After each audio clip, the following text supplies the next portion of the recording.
The love and intensity that South Africans have for a... Hey guys, it's Misha from the Global Expats, and today I am talking all about South African culture shock as an American living here. The first culture shock, load shedding. And for people not familiar with load shedding, it is essentially intentional power outages, and where we live, the water pump is connected to the electricity. So when the electricity goes out, we also have no water. It's nice when they let you know when you're scheduled for your lights to go out, but there's been so many times when you just get hit with it and you don't even know. There's been times I've been stepping into the shower to take a nice shower at the end of the day or after a workout, and all of a sudden, the lights go out. No more water, no more nothing. You just gotta sit and wait. And I've asked a few people, why does this happen? Why do you guys need load shedding? Why do they need to schedule power outages across the country? It's just kind of a part of normal life here. The next culture shock. There are no power outlets in the bathrooms. So I guess in the States or in other countries, right, we're used to just, plugging in like my hair straightener or my curling iron. But here, you have to go into the bedroom or go to any other room in the house to plug in your things. In the States, I must admit, I was used to having 2 or 3 outlets. So let's say I had my phone charging in one outlet, I would have my straightener plugged in, I'd have my makeup out, I have my whole setup there, I am good to go. I have a big nice mirror and nice lights. Here, I have to find some room, find a random mirror I can take with me so I don't end up frying something on my head. And another thing about outlets in bathrooms, the light switch to turn the lights on and off is always outside the bathroom for some reason. This one I also don't know what the situation is, but here everything's outside the bathroom. The next culture shock, car guards. Now, I'm used to having like a security officer or something like in a parking lot back in the States that's just, guarding the whole garage, right? Just somebody there on site. But I was very surprised to find that here, there's about like 10 car guards in one parking lot whose job is to just make sure your car doesn't get broken into or stolen, right? They just stand around and watch the cars. And then when you leave, you give them a little tip saying, thanks so much, and then you're on your way. And in the parking lots too, you'll see these signs that say, beware of remote jamming.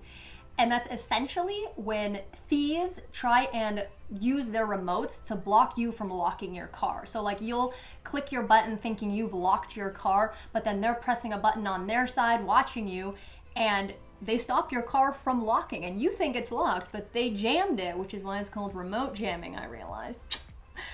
And then they go jack your car while you're in the store. So I guess it's a good thing that there's car guards, but this whole situation was a little bit of a shock to me, I must admit. The next culture shock. The love and intensity that South Africans have for a braai. Now, I learned very quickly that one must never, ever, ever call a braai a barbecue. Never.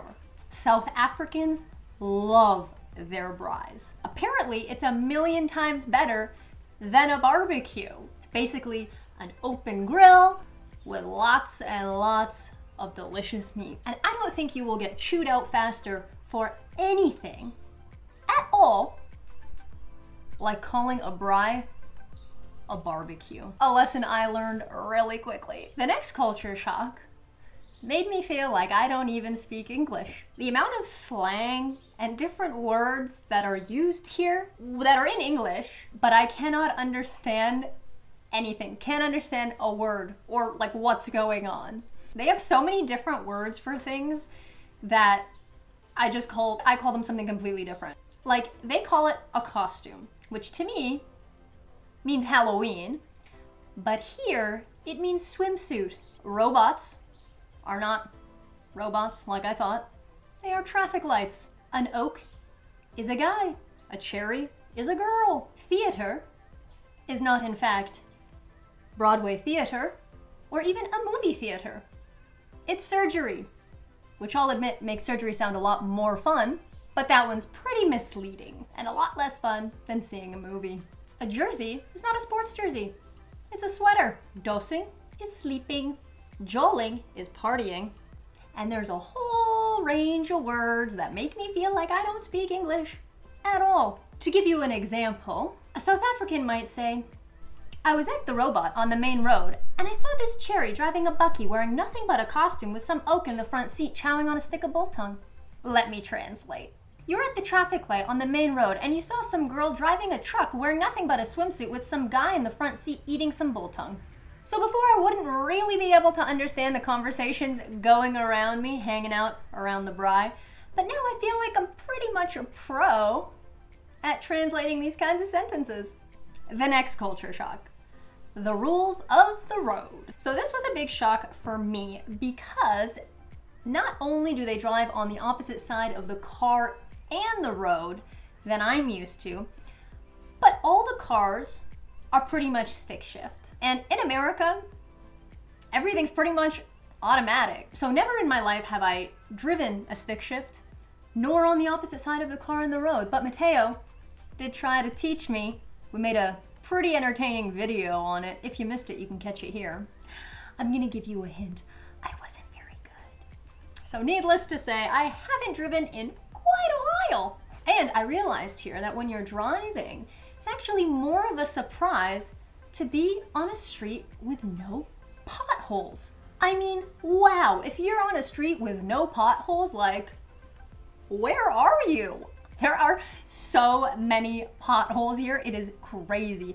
You straight up look like a drunk driver trying to get around them. And they're like, not even little, it's like a whole crater in the middle of the street. And another fun thing that I've seen on the road is in the back of pickup trucks, there could be a whole group of people just hanging out.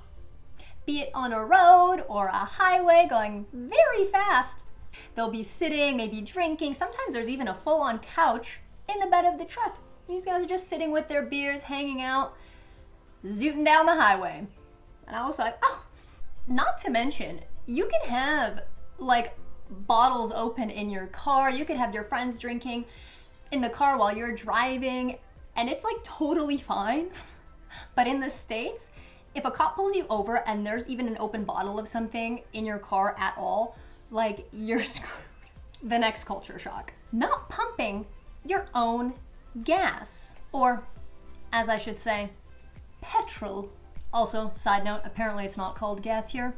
So in the States, one of the first things I learned how to do when I started driving was fill up my car with gas. I would roll up to the station, pull over, take the thing out, pick what I wanted, pay, pump it, stand there. Sometimes I'd get the squeegee and clean my windows while I waited. Then when I was done, that was it. Cool, right? But here, you roll up to the spot, you roll your window down, and you tell the guy, hey, I need diesel, I need petrol, I need this. Can you check the tires? Can you make sure we're good all around? And can you clean the windows? He's like, yeah, no problem. So they pump the gas, they do all of this, and you're just kind of sitting there, just waiting. And then when it's done, they bring the card machine to your window and you pay, and then you're on your way.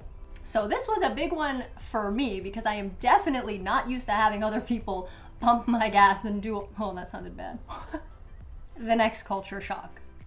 There are electric fences everywhere. And there are also burglar guards on every window, even the tiny ones. So the heightened security here is no joke. It really shocked me when I got here because I felt like everything was behind a fence or a guard or something. It's a little intense. Now in the States, honestly, on the windows, all I'm used to having is like a screen to keep the bugs out. And then we have a lock on the front door and a lock on the back door, and that's like pretty much it. And we have an alarm system that we'll put on if we're leaving. But here, everything's behind some sort of security, sometimes double fences, all this kind of craziness. And that's definitely something I'm not used to. I don't know if Americans are also more trusting. I have no idea, but I'm like, man, I kind of feel like we live in a fortified castle here.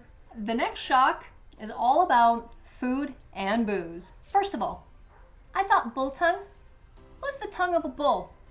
I really did, until I saw the spelling and I was like, is it? What is that?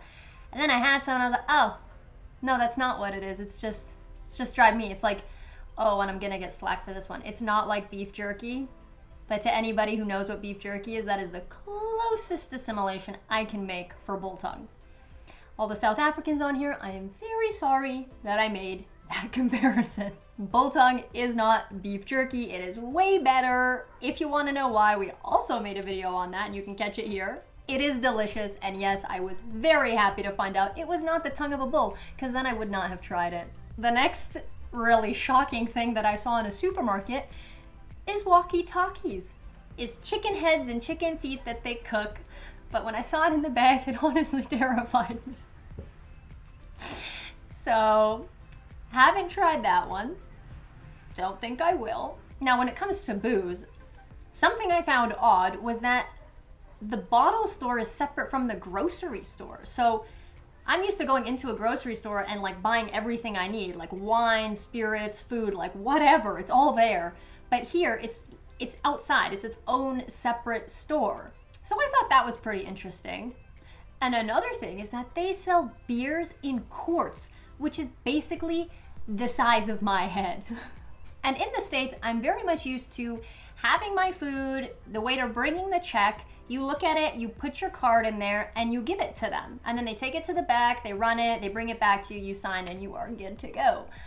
But here, they will bring the card machine to your table, ring you up, you tell them how much you want to tip, and it's all done there. And the machine prints out the receipt, and you never, ever, ever let your card out of your sight.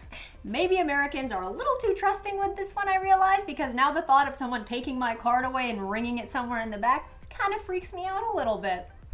The next shock was the measurements of time in South Africa. You have right now, just now, and now. Now is like a little bit more extended, like it's not like just now, it's a little bit longer than just now. And then right now is like, I actually don't even really hear them use that one too much. So understanding when people are gonna be meeting you or arriving or something very much depends on your understanding of right now, just now, and now. And that's important because if someone's coming over and you don't have pants on and you gotta put pants on, you know how much time you have to put your pants on. So that is it for my video on the biggest things I found to be culture shocks in South Africa as an American living here.